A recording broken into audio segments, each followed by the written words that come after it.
สบายดีสบายดีพี่น้องผมไปสู่ผู้สกลเนาะพอ12วาวิทคือเก่าเหมือนว่าวิสิมาบอกเรื่องราวเกี่ยวกับประเด็นดราม่าอยู่ในสังคมลาวแล้วก็ไทยดราม่าขามโค้งพี่น้องเนื่องจากมีประเด็นดังกล่าวมาหลายวันนะพี่น้อง4-5 วันนะพี่น้องเนื่องจากว่ามีนักท่องเที่ยว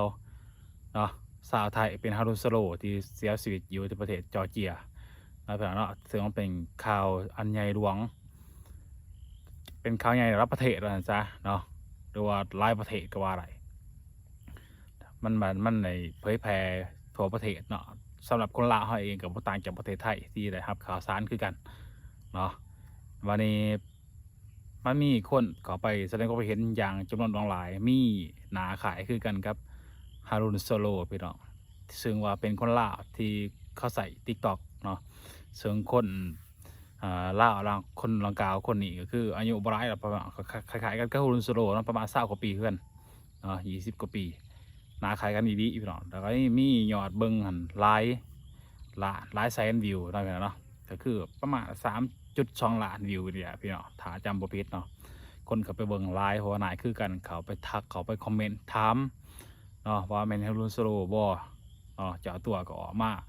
ประกาศว่าบ่แมนฮารุนโซโลเนาะซึ่งเขาเป็นคนลาวพี่น้องเสนาเหมือนคือกันซึ่งคนทักเขาไปไลฟ์แต่คอมเมนต์ไลฟ์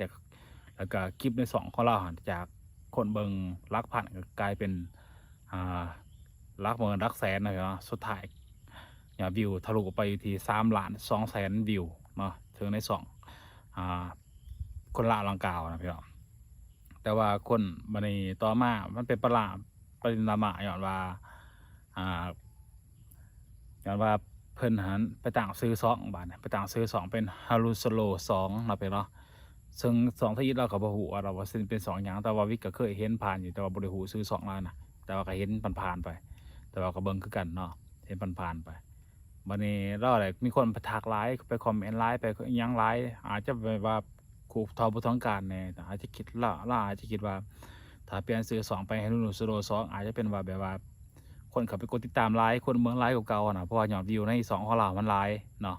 ในส่วนพานุสโลเซสวิตอยู่ประเทศจอร์เจียนะเพราะมันตาขายคือการไลฟ์วันนี้แล้วก็เปลี่ยนซื้อ2พี่น้องแล้วเปลี่ยนซื้อ2เนาะเปลี่ยนซื้อ2เป็นฮารุนโซโล2ก็เลยเหตุให้สังคมทั้งฝั่งลาวแล้วก็ฝั่งไทยสังคมมีภาควิจารณ์อย่างจำนวนหลายซึ่งเป็นการบ่เหมาะสมบ่เป็นการให้เกียรติคนเสียชีวิตนะพี่เนาะ ก็เลยออกมาอัดคลิปว่าขอโทษนะเนาะขอโทษผู้ทางการก็เลยว่ามีคนแสดงความเห็นว่าสิไปเอียงให้เปลี่ยนชื่อล้วนไปให้เป็นชื่อเก่าเจ้าตัวเพิ่นก็อัดคลิปแหละมาขอโทษพี่น้องเฮาชาวไทยชาวลาวเนาะขอโทษว่าเพราะว่าเป็นระบบของ TikTok มันจะให้อยู่ประมาณ7 วันเปลี่ยนได้เทื่อหนึ่งซื้อ TikTok กันนะก็เลยสิออกตัวมาว่าสิเปลี่ยนให้คืน หลังจากหมดกำหนดของ TikTok ในการเปลี่ยนชื่อเพราะว่ามันมีครบกำหนด7 วันของระบบก็เนาะก็คือเป็นประเด็นมา2ฝั่งลาวไทยนี่คนแสดงความเห็นอย่างจำนวนหลายก็คือเป็นการเหมาะสมเป็นการมวยเกียรติคนเสียชีวิตหรือว่าอาจจะไหลเบาอีกมุมหนึ่งว่าสีโรงดังน้ำคนเสียชีวิตมันก็บ่แปลกพี่น้องเนาะมันแบบว่ามันบ่คือบ่เหมาะสมมันนะเพราะว่าคนเสียชีวิตต้องคนมันเป็นอีกอย่างเขาก็เป็นคนที่ติดตามหลายล้านคนนะพี่น้องมันเป็นการสูญเสียอันใหญ่ๆของครอบครัวของเขาเจ้าอยู่ในประเทศไทยนะวันนี้เขาจะมาหากินแบบว่าอาศัยเปลี่ยนสื่อสองอาศัยแบบว่าคนติดตามหลายๆมีคนเขามาเบิ่งหลายๆมันก็เป็นการบ่ให้เกียรติคือเขาว่าเนี่ยบ่การบ่เหมาะสมคนพี่น้องคนไทยคนลาวเขาก็เขามาแสดงความเห็นจำนวนหลายเนี่ยให้คติเตือนใจหลายๆคนหลายคนก็บอกให้เปลี่ยนสองซะหลายคนให้ลบสองเนาะหลายคนก็ไปเฮ็ดแบบนี้มันบ่เหมาะสมแต่ว่ามีคนทักก่อนอื่นก็มีคนทักเขามาหลายนะพี่น้องเจ้าตัวอาจสิแบบว่าอย่างยอดวิวเนี่ยอย่างยอดวิวแต่ว่าฟังลาวเขาบ่ได้อิหยังหรอกบ่ได้ค่าคอมมิชชั่นบ่ได้เงินได้คำหยังหรอก TikTok อยู่ในฝั่งลาวเขานะบ่ได้ขายสินค้าหยังบ่ได้เนาะ TikTok ในลาวเขาเนาะแต่ว่าอยู่บ่ต้องคือฝั่งไทยฝั่งไทยอาจจะอย่าง TikTok อะไรดี TikTok ของคนอื่นเนี่ยใช้ซื้อสดของคนอื่นเนาะจะไม่ได้ค่าคอมมิชชั่นเนาะค่าวางสินค้าอย่างเงี้ยต่างๆเขาก็ซื้อนะเป็นการไหลเ เงินได้คำใน TikTok เนาะแต่ว่ายังได้ฟังละอันนี้มันบ่ได้เลยพี่น้องเด้อบ่ว่าจะเป็นเพราะว่าหลังจากฮารุนโซโลเสียชีวิตเนี่ยก็มีสื่อสอง TikTok เกิดขึ้นมาจำนวนหลายไปมากเนาะ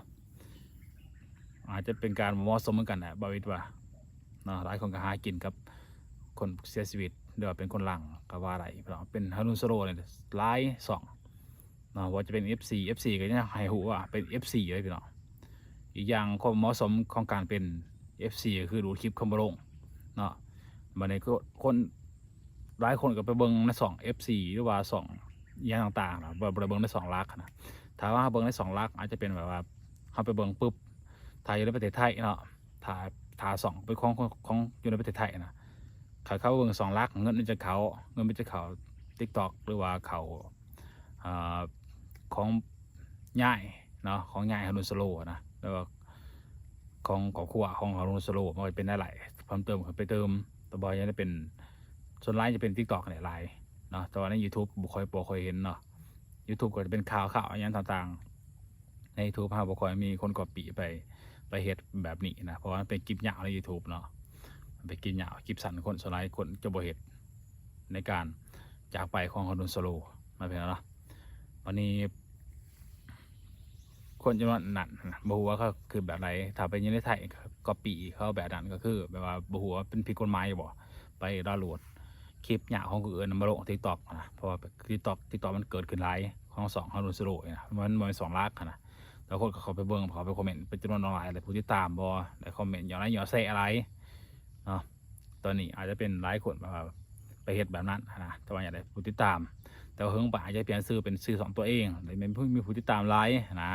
ความคิดของเขาเจ้านะหรือว่าปาตะกะคล้ายเครื่องบ่หลายๆจำนวนนั้นไปนะบางทีก็บ่เข้าใจกับคนแบบประเภทนี้คือกันเนาะแต่ว่าก็ให้เกียรติของผู้เสียชีวิตอย่างแน่นอนบ่จะบ่เฮ็ดแบบนั้นเนาะคือนมฟังลาวประเทศขนาดเปลี่ยนชื่อ2ยังทั่วโลกขนาดเนาะเพราะว่ามันก็เป็นการแบบว่าบ่ให้เกียรติน่ะเป็นการแบบว่าบ่เหมาะสมเนาะทั่วจังโลกพี่น้องเพราะว่าคนเสียชีวิตถ้าว่าเป็นคนหลังธรรมดาเนาะมีชีวิตอยู่ธรรมดาแต่ว่าเป็นคนหลังธรรมดาเขาก็กระแสเขาได้แบบนั้นบ่ว่าจะเป็นการเปลี่ยนชื่อ2บ่ว่าจะเป็นการเอาคลิปเข้าไปถ่ายทำก็ยังบ่เหมาะสมนะถึงว่าแม้ว่าคนหลังบ่เสียชีวิตก็อย่าเป็นการบ่เหมาะสมที่เฮาแบบว่าไปเอาคลิปคำบ่ลกนะโหลดคลิปคำบ่ลกเนาะถ้าว่าเฮาซื้อ2ยังว่าเป็นก๊อปปี้เขาหลายซื้อ2เป็นการที่แบบว่าก็ยังหลายอยู่แต่ว่าก็บ่โอเคปานใดแต่ว่าก็ยังหลายอยู่ดีกว่าคนจะมาเปลี่ยนตั้งชื่อแบบคนเสียชีวิตอีหยังอะนะก็สิประมาณนะพี่น้องทางฝั่งลาวไทยพี่น้องลาวไทยกับพี่น้องกันนั่นแหละพี่น้องเอ้ยเนาะอย่าตกเถียงกันเนาะประเด็นดราม่าตัวนี้คืออาจจะจบลงในภายในบ่กี่วันเพราะว่าเจ้าตัวเพิ่นจะเฮ็ดเปลี่ยนชื่อเนาะเพิ่นก็ออกมาขอโทษเรียบร้อยแล้วพี่น้องก็ฝากพี่น้องกดไลค์กดแชร์กดติดตามเป็นกำลังใจให้บาวิดเนาะเฮ็ดคลิปต่อไปพี่น้องสบายดี